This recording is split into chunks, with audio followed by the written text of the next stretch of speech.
Welcome back বন্ধুরা, চলে এসেছি আরও একটি নতুন ভিডিও নিয়ে। আর আজকে আমি রয়েছি ডায়মন্ড হারবার মৎস্য বন্দরে, যেটি নতুন জেটি নামেও পরিচিত। আর এখান থেকেই কিন্তু মূলত এখানকার ট্রলারগুলি, বিশেষ করে ইলিশ ধরার ট্রলারগুলি যাত্রা করে মৎস্যসমুদ্রের উদ্দেশ্যে। আর এখানেই কিন্তু মাছগুলো নিয়ে ফেরে। তো আজকে আমরা দেখব কী কী মাছ নিয়ে ফিরেছে তারা, কারণ প্রচুর পরিমাণে ট্রলার ফিরে এসছে, কারণ নিম্নচাপ দিয়েছে, তাই বেশিরভাগ ট্রলারই কিন্তু ফিরে এসছে বন্ধুরা। আর এখানে ট্রলার থেকে মাছ আনলোড করার প্রক্রিয়া চলছে, আপনারা দেখতেই পাচ্ছেন।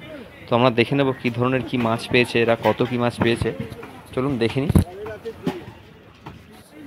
তো এখানে দেখুন, এরা কিন্তু ট্রলার থেকে একটি একটি ক্যারেট করে এই যে মাছ নিয়ে আসছে। আর এখানে জোয়ারও চলে এসছে, যেটিটা জলে ঢুকে গেছে, এখানে মাছগুলো এনে রাখছে এরা। আমরা দেখবো কী কী মাছ পেয়েছে এরা।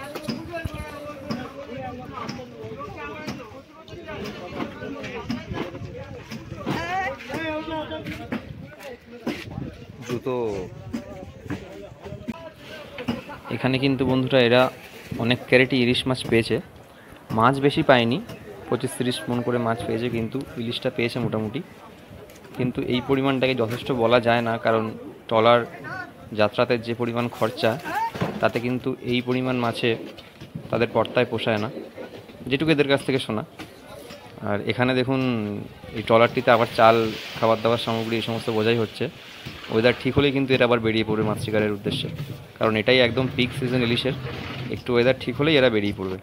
আর এখানে এগুলি লোড হচ্ছে এই যে মোটর ভ্যানে করে চলে যাবে সোজা ডায়মন্ড হারবার নগেন্দ্র বাজারে, যার ভিডিও আপনারা অলরেডি দেখেছেন আমার চ্যানেলে অনেক। সেখানে গিয়ে কিন্তু মাছগুলো অকশন হবে। এখানে কিন্তু দেখুন বন্ধুরা, বেশ পরিমাণে ইলিশ রয়েছে, প্রায় 14-15 ক্যারেট। এটা কিন্তু এই বড় ট্রলারের ক্ষেত্রে এটা কিন্তু পর্যাপ্ত মাছ নয়। যারা অনেকেই কমেন্ট করেন বা দেখেন বাজারে গিয়ে যে দাম এত কেন হাই, এটাই কিন্তু তার অন্যতম একটি কারণ। যতটুকু মাছ পাওয়ার জন্য এরা যায়, যতটুকু মাছ হওয়া দরকার ততটুকু মাছ কিন্তু হচ্ছে না, সেই কারণেই এত চড়া দাম। এটা আপনারা বুঝতেই পারবেন, সিম্পল ইকোনমিক্স। আর বন্ধুরা, এখানে যে মাছ ধরার নৌকাগুলি দেখছেন বা নৌকার মতন, এগুলিকে বলে কিন্তু ভুটভুটি। আর এগুলি কিন্তু মাছ সমুদ্রে যায় না, এই নদীতেই এরা ফিশিং করে আর মোহনা পর্যন্ত যায়।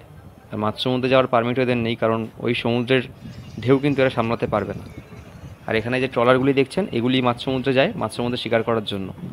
এইগুলি সবই ফিরে এসছে, সবই ঘাটে রয়েছে, দেখুন ঘাট কিন্তু পুরো ভর্তি। তো আবার যদি ওয়েদার ঠিক হয় 2-1 দিনের মধ্যে, এরা কিন্তু আবার বেরিয়ে পড়বে ইলিশ ধরার উদ্দেশ্যে। আর এখানে যে লোহার কাঠামোগুলি দেখছেন, এগুলি কিন্তু এই ট্রলারে নৌহর হিসেবে ব্যবহৃত হয়। আর এই মোটর ভ্যানে কিন্তু মাছ বেরিয়ে যাচ্ছে, সোজা চলে যাবে ডায়মন্ড হারবার নগেন্দ্র বাজারে অকশন হওয়ার জন্য। আর বন্ধুরা, আপনারা যদি নগেন্দ্র বাজারের অকশন দেখতে চান, বিশেষ করে ইলিশ মাছের লাইভ অকশন, তাহলে কিন্তু আমার চ্যানেলটা একবার ভিজিট করতে হবে।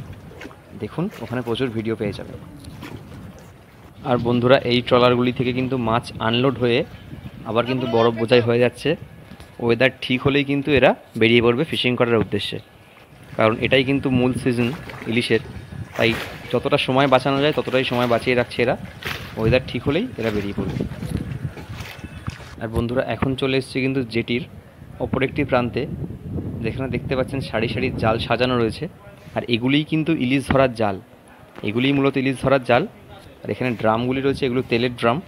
এখানেই সমস্ত কিছু তৈরি হয়, মেরামতি হয়। আর বন্ধুরা, আমরা যদি সকালবেলা আসতাম, তাহলে কিন্তু এখানে দেখতে পেতাম যে প্রচুর লোক এখানে জাল গড়ার কাজ করছেন। কিন্তু আমরা এসেছি এখন দুপুরবেলা, 12টা বাজে এখন, তাই কোনো লোকজন নেই এখানে। তো বন্ধুরা, আজকের ভিডিওটা কিন্তু এই পর্যন্তই রইল। আপনাদের আমার ভিডিওগুলো কেমন লাগছে অবশ্যই জানাবেন একটা কমেন্ট করে। আর যদি ভালো লেগে থাকে অবশ্যই লাইক, শেয়ার অ্যান্ড সাবস্ক্রাইব করবেন। আর আমি তো রোজ ভিডিও দিই, এরকম ভালো ভালো ভিডিও দেখতে কিন্তু আমার চ্যানেলটা সাবস্ক্রাইব করে পাশে থাকতে হবে। অসংখ্য ধন্যবাদ।